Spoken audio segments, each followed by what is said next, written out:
I never really had read the Bible, seeing the eyes of God for the poor and the oppressed and the marginalized. Even through seminary, I'd never been trained that way, but began to realize how many verses in the scripture are about God's heart for the poor. I grew up in a church that they were very missional, and yet I learned how to judge people there. And I had to undo that and really learn to love and be with people. And there's just something about walking with God, being with people, accepting where they are.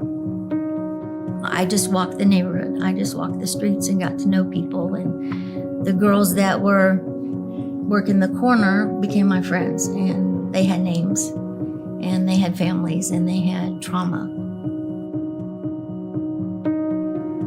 It's that enmeshment in the neighborhood. Through the years, Janet would advocate and teach them. It's systemic neighborhood change as well as individual change. And then in the middle of it all, we were raising our kids to understand that as a part of living life.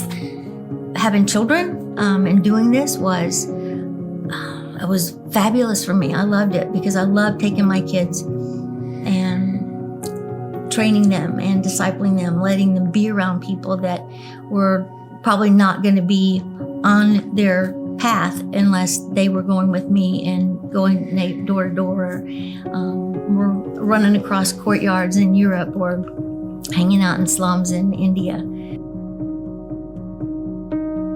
Janet and I were having breakfast one Sunday, and we looked across and saw the homeless that were under the bridge. There were probably 6 or 7. It wasn't a huge group back then. And we said, we don't understand homelessness. Let's go across the street and invite them over.